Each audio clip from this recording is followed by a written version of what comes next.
A Manchester United fan and university dropout, 22-year-old Salman Abedi, whose own family were worried about his behaviour.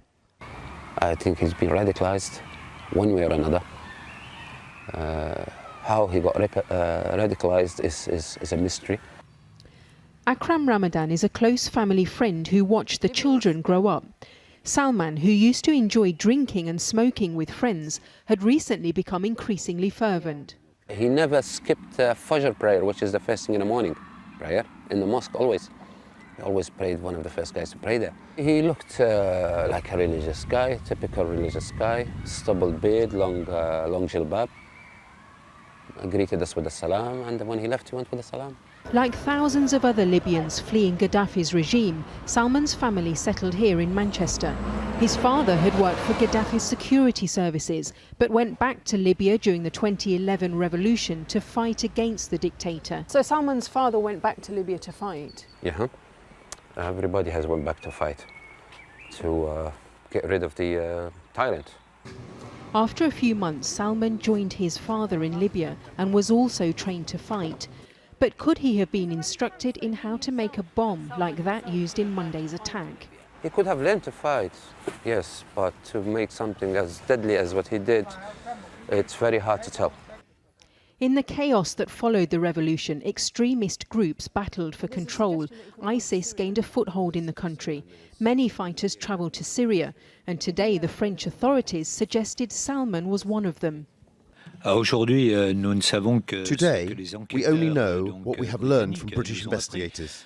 Indeed, someone of British nationality, of Libyan origins, but who had grown up in Great Britain, who all of a sudden took a trip to Libya and then probably in Syria, was radicalised and then decided to commit this attack.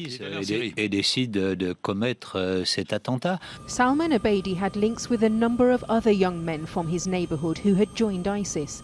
His house is still being searched for clues as the authorities investigate his network. They include Rafael Hosti or Abu Kaka, a charismatic ISIS recruiter killed in a drone strike in Syria. Do you think somebody here in Manchester may have influenced Salman? There is unsavoury characters in Manchester, definitely. Who might be influencing young boys? He might be influencing young boys, yes. Promise him heaven and virgins and God knows what. I don't think he did this on his own. Somebody must have influenced him, brainwashed him, corrupted his brain. But what did the authorities know about Salman Abedi? Channel 4 News has been told that concerns about his behaviour had been reported to the police by members of his community. Today, his local mosque made this statement. The horrific atrocity that occurred in Manchester on Monday night has shocked us all. Whoa!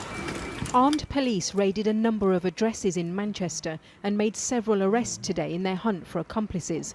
Salman's brother Ismail is among those being held. But the authorities themselves are facing questions about how much they knew about the bomber before Monday's attack. Well, Salman Abedi's older brother Ismail is still being questioned by police after being arrested in Chorlton, just down the road from here, yesterday.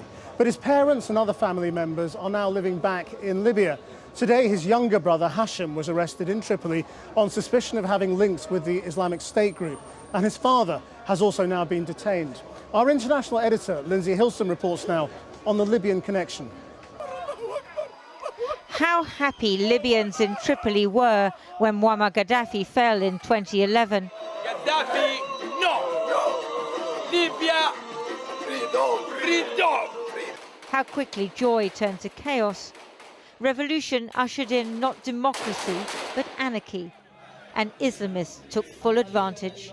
In 2015, thousands of Libyans swore allegiance to the Islamic State, and jihadis took territory in the centre of the country. The father of the Manchester bomber is Ramadan Abedi. His picture, verified by those who know him, is on a Facebook page under the name Yusuf Hanar. It features a photo of Anas al-Libi, an al-Qaeda operative who died in US custody, a symbol for a Libyan Islamist political party, and a picture of his youngest son Hashem, who was arrested in Tripoli last night. The Libyan Interior Ministry, itself run by Islamists, issued this picture of Hashem, saying he was connected to Islamic State and knew details of his brother Salman's terror attack in Manchester.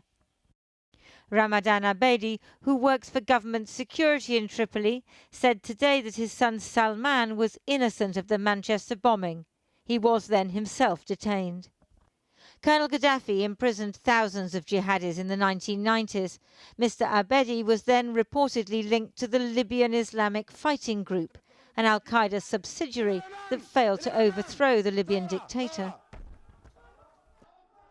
Since 2014, Libya has been split between eastern forces around Benghazi, led by the Gaddafi-era General Khalifa Haftar, and in the capital Tripoli, a national government now backed by the United Nations and including militia from Misrata.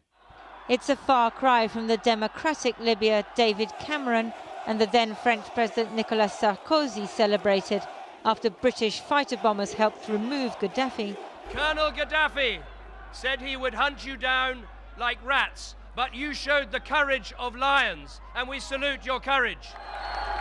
Last year, Islamic State militants were driven out of their Libyan stronghold, Sirte, with the help of Western special forces. That was a relief for many Libyans.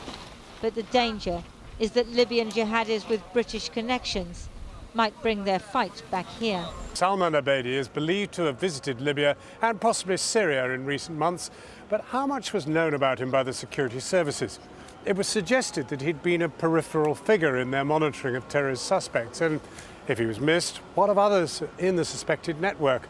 Our senior Home Affairs correspondent Simon Israel reports now on what may lie behind putting troops on the streets. These are the first in Downing Street. They are part of nearly 1,000 to be deployed across the country. They're there to guard public institutions and public spaces. They are under police, not military orders.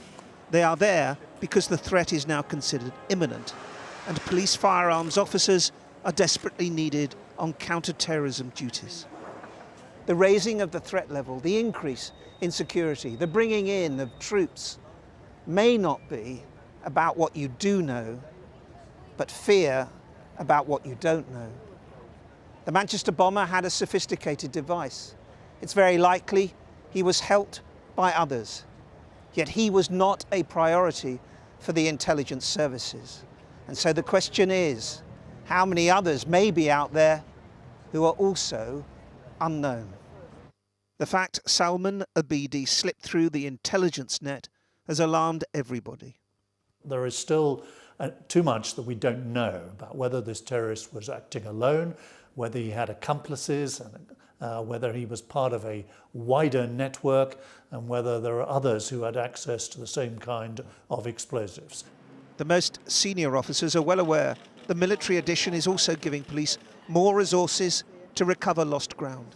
The Met's new commissioner, Cressida Dick, alongside Major General Ben Bathurst, toured Westminster, which is still not fully recovered from the murder of PC Keith Palmer. We're working as hard as we can together with the intelligence agencies and other parts of the government to try to reduce the threat as best we possibly can and to have a full understanding of whether there was a network working with the attacker on Monday and if so, reducing any threat that they may pose. And as she was speaking, there was news of more arrests, this one in Wigan, but not just here, in Libya too.